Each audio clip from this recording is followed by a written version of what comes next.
très longtemps, nous combattons et nous observons. Et à un moment donné, on a eu espoir que ça va cesser, notamment avec les événements du 24. Mais ça n'a pas cessé. Et ça continue. Ces événements du 30 sont arrivés.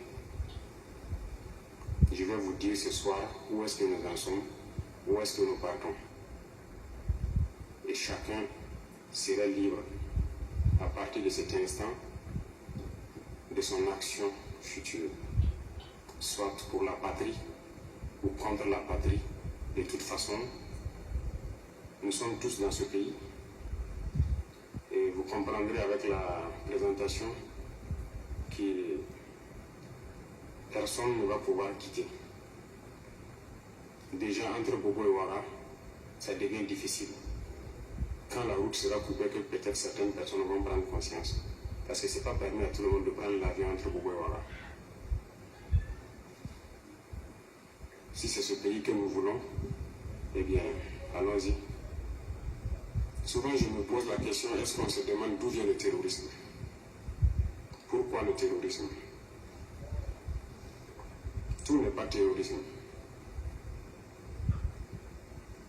Nous avons contribué, quand je dis nous, c'est la société, contribué à ce que cette situation arrive.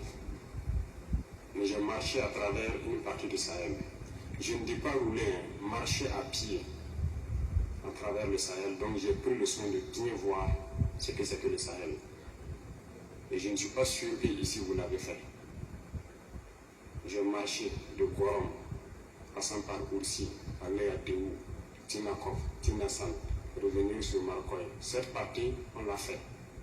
On a vu comment les gens vivent là-bas.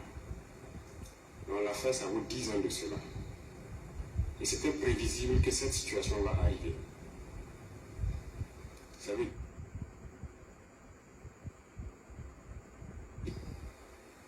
il faut qu'on se dise cette vérité. On a tout fait pour abandonner certains peuples à cause de nos intérêts égoïstes. On ne pense qu'à nous. Comme jusqu'aujourd'hui, on voit les gens meurent ailleurs, mais à Ouagadougou, on fait la fête. On n'a aucune pitié pour l'autre. J'ai marché à travers ces zones, je les vois trimballer des bidons, marcher des kilomètres pour aller chercher l'eau. Je les ai vus en train de marcher des kilomètres pour trouver l'eau pour le bétail, et le bétail qui meurt en cours de route. Il n'y a pas de route là-bas. Il n'y a pas de route.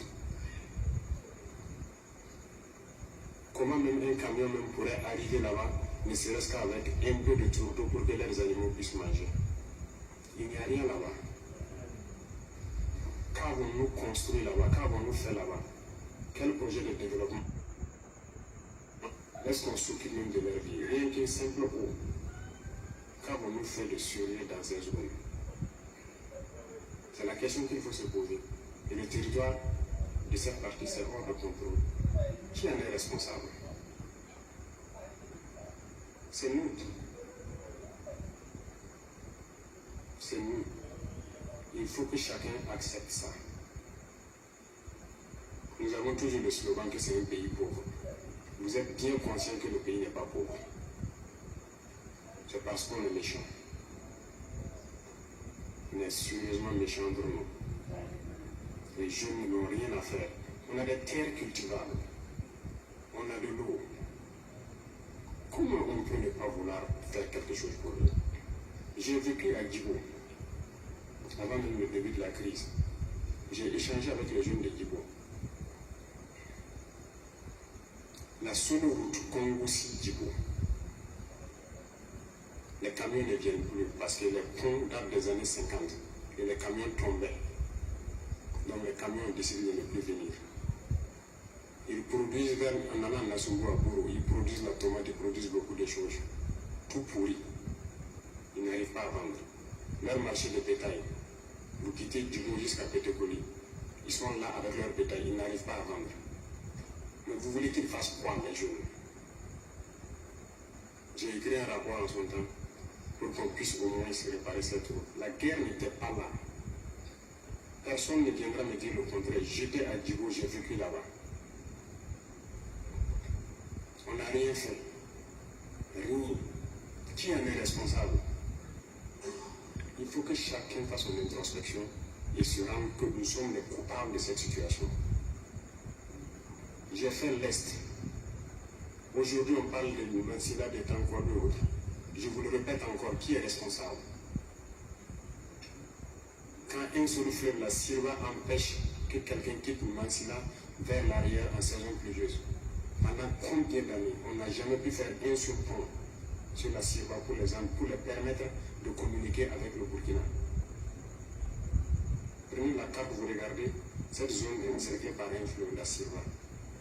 Qu'avons-nous fait? Du côté de Tankwalou, j'ai écrit encore un rapport que j'ai remis pour que les gens fassent par contre pour faire ne serait-ce qu'un pont entre Tankwalou et le reste. Qu'avons-nous fait? Et posons-nous les questions. Nous sommes responsables du malheur qui nous arrive. Si on ne change pas de manière d'être, ne croyez pas que nous allons être là encore dans ces salles climatisées à nous regarder. Non. Non.